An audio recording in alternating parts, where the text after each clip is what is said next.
welcome to this week's Fresh Life. I'm 13 on your side, health reporter Val Lego, bringing you a fresh take on healthy living. Coming up, want to get more creative? Find out why walking might be the key. And I've got a hack for squeezing out every last drop from your lemons. But first, what if I told you there was a diet where you could eat anything you want? Does it sound too good to be true? Colleen Christensen, a West Michigan registered dietitian, is blowing up Instagram with her fun posts about her no food rules eating plan, which is different than a diet. Hi, Colleen. You call it intuitive eating, but so many people get confused about what exactly that buzzword is.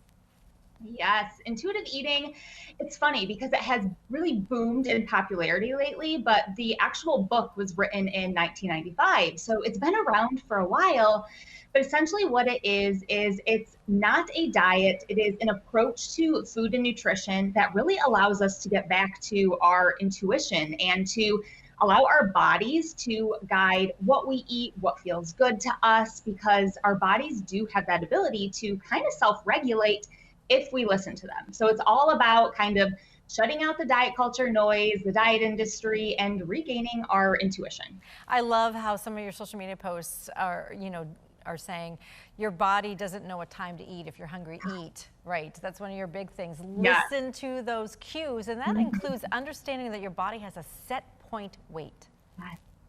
Yes, absolutely. So with intuitive eating, it's different because it is weight neutral. So we don't strive to, the goal is not to manipulate our weight, right? Weight gain, weight loss, and weight maintenance can all happen when you become an intuitive eater. It depends where you're at right now in relation to where your body wants to be, where it functions optimally, where it feels best.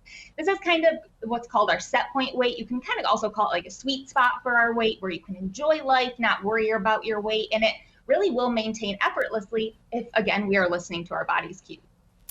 And so how does your no food rules eating plan work? We want to call it an eating plan, not a diet.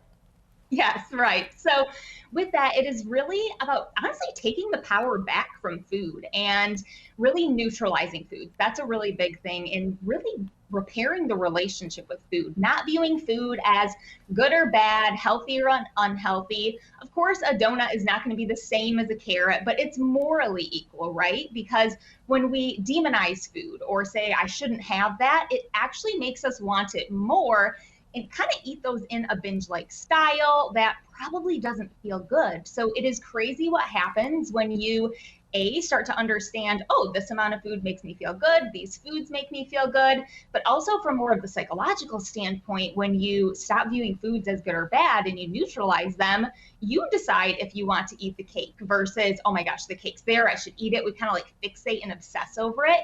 You really take the power back from it. One of my favorites is your video of you eating the really big sandwich, because for years I didn't allow myself to eat really big sandwiches. And I'll tell you what, we're looking at it right now. It is like, it's great to be able to say, I can have this. It's so good, and it's so filling when you give your body those nutrients. It's so satisfying, and I swear, whenever I have one of those big sandwiches, I'm full for so long because I'm actually eating carbs to nourish my body. It's got protein in there, some veggies. It is crazy what happens, and I start to understand, oh, that feels good, right? So then I start to do more, and that is what intuitive eating is all about, saying, okay, this feels good, this doesn't, and that starts to guide your food choices.